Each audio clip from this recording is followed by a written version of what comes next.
चलिए बात बंद कीजिए, क्लास शुरू किया जाए। हाँ, आपको इसमें कौन सा डाउट है? 8 नंबर, 6 नंबर, चलिए 6 नंबर।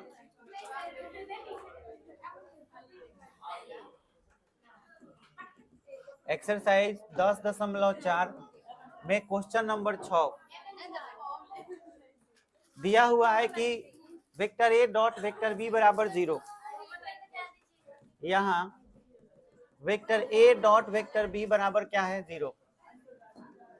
बताओ इसका मतलब क्या हुआ? जो तभी संभव है जब, अब बताइए डॉट का मान 0 कब आता है? और cos 90 का मतलब हुआ लंब। तो यह तभी संभव है जब वेक्टर ए लंब हो किस चीज पर? Vector B. ठीक है। अच्छा फिर देखिए क्या लिखा हुआ है, क्रॉस प्रोडक्ट 0 है। यहाँ vector A cross product vector B बराबर वेक्टर 0, जो तभी संभव है जब, बताइए क्या बताए थे? संरेख नहीं तो समांतर। याद आया? a1 बटा a2 b1 बटा b2 बोले थे। मतलब वेक्टर ए समांतर वेक्टर बी, ये बोल सकते हैं। अब ध्यान से पढ़िए क्या कर रहा है, यहाँ पर और लिखा हुआ है। और का मतलब दो ऐसा सदिश है जिनका डॉट भी 0 है और क्रॉस भी 0 है, जिसका मतलब हुआ दो ऐसे सदिश हैं जो समांतर भी हैं और लंब भी हैं। ऐसा कभी हो सकता है? दो सदिश या तो समांतर हो सकते हैं या लंब हो सकते हैं। मतलब अगर हम कहें कि ये समांतर है लेकिन क्या लंब है?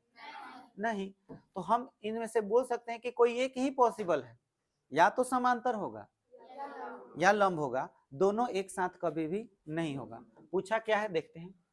करे कि वेक्टर ए और वेक्टर बी के बारे में आप क्या निष्कर्ष निकाल सकते हो? निकल तो गया, वेक्टर ए और वेक्टर बी कभी भी एक ही चीज दिखा सकते हैं, या तो लंब या तो समांतर। तो हम यहाँ लिख सकते हैं अतः वेक्टर ए और वेक्टर बी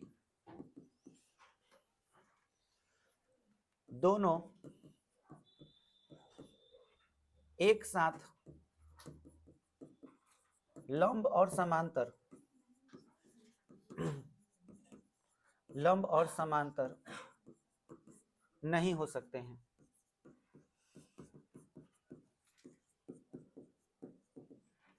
केवल एक ही स्थिति संभव है।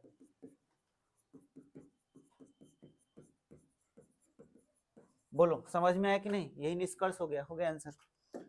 अच्छा और क्या बोल रहे थे? 8। देखो 8 नंबर क्या कहता है, कह रहा है कि वेक्टर ए बराबर वेक्टर 0 या वेक्टर बी बराबर वेक्टर 0, तब क्रॉस प्रोडक्ट क्या होगा? 0। क्या विलोम सत्य है? विलोम सत्य होने का मतलब क्या जरूरी है कि ऐसा होगा? उदाहरण सहित अपने उत्तर की पुष्टि कीजिए। तो सभी बच्चे ध्यान दें, यहाँ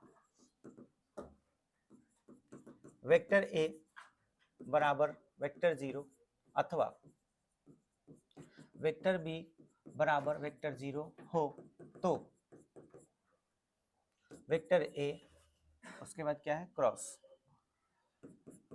वेक्टर बी बराबर वेक्टर 0 होता है। समझिए ध्यान से, दोनों में से कोई एक वेक्टर 0 होगा तो क्रॉस करेंगे तो क्या आएगा? वेक्टर 0। सही है या गलत है?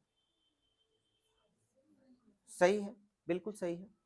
आप इसको उदाहरण देख के समझ सकते हैं। जैसे माना वेक्टर ए, बोलो किसको वेक्टर ए बराबर 0 मानना चाहोगे?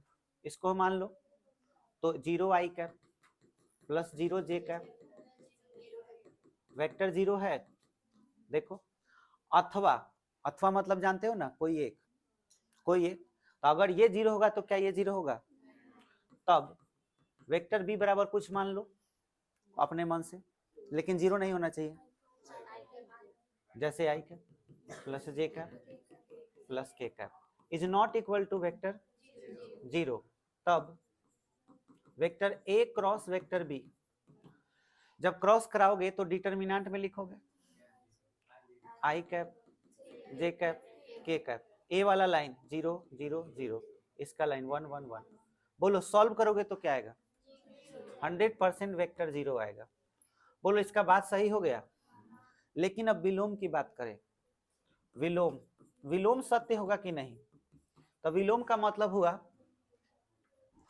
कि ये भी वेक्टर 0 के बराबर नहीं हो। तो क्या पॉसिबल है कि इसका क्रॉस प्रोडक्ट 0 आए? तो चेक करके देखना होगा।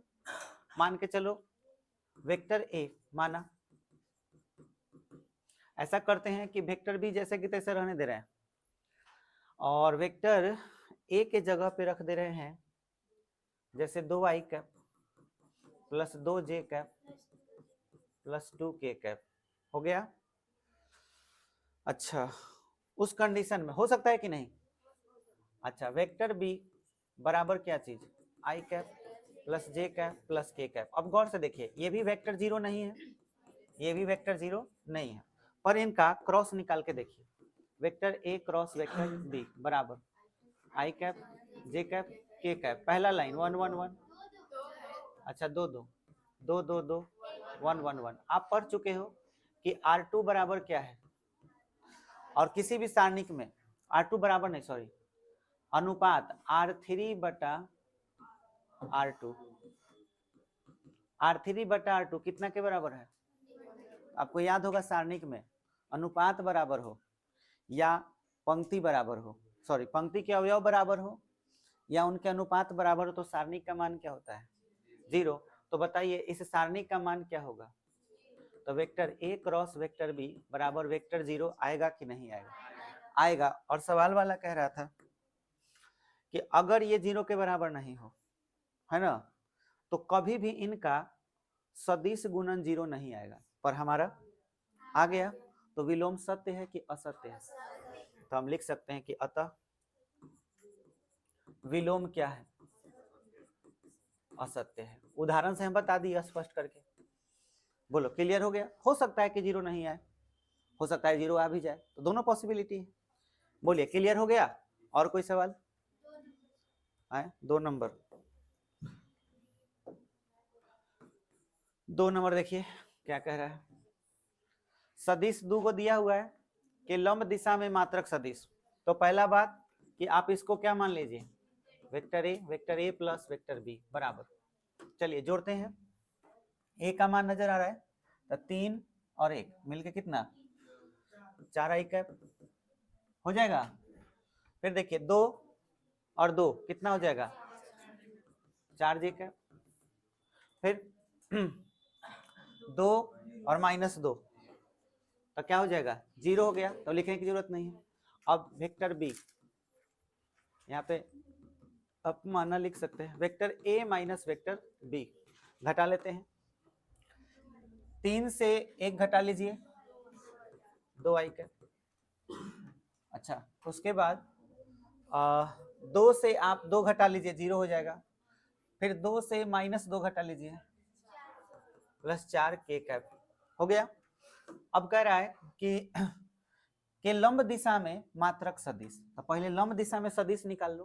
तो लंब दिशा का मतलब हुआ कि vector A cross vector B, लंब दिशा का मतलब ये हुआ। तो i cap j cap k cap, इसके साथ गुणांक लिख लीजिए, 4 4 0, इसके साथ 2 0 4 हो जाएगा। विस्तार कर लीजिए, ये लाइन गया 16 - 0 माइनस j कैप, ये लाइन खत्म 16 - 0 प्लस k कैप 0 - 8, तो कितना? 16i cap minus 16j cap minus 8k cap. अब आप इसको मान लीजिए कि माना vector a cross vector b बराबर वेक्टर c मान लो, मान लिए। तो बोलो वेक्टर c बराबर क्या प्राप्त हुआ? 16i cap. इसमें से कॉमन ले सकते हो, 8 कॉमन ले लो, 2i cap minus 2j cap minus k cap common हो गया। अब पढ़ते हैं, सदिश तो मिल गया, लंब दिशा में सदिश मिल गया, लेकिन क्या पूछ रहा है? मात्रक, मतलब c पूछ रहा है, c कैप पूछ रहा है, c कैप। तो सी कैप के लिए आपको सी चाहिए, तो सी का मान अगर आपको निकालना है तो 8, फिर रूट अंडर 2 का स्क्वायर 2 का स्क्वायर 1 का स्क्वायर 2 का स्क्वायर 2 का स्क्वायर 1 का स्क्वायर, कितना 4 3 18 का 24, सी हो गया। अब आपको सी कैप चाहिए, तब वेक्टर सी बटा में सी, वेक्टर सी कितना है 8,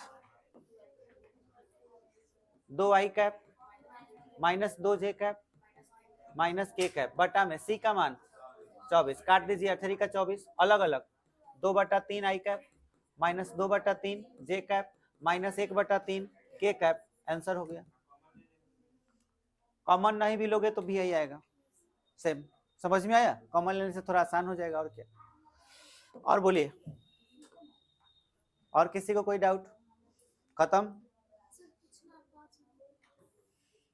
5 नंबर देखिए, 5 नंबर एग्जाम में पूछा हुआ क्वेश्चन है।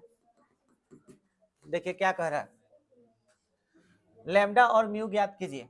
तो यहाँ पे आप बताइए क्या चीज का चिन्ह दीजिएगा, सारणी का, ऐसे आई cap J cap K cap, और बराबर में क्या लिखा हुआ था, वेक्टर 0।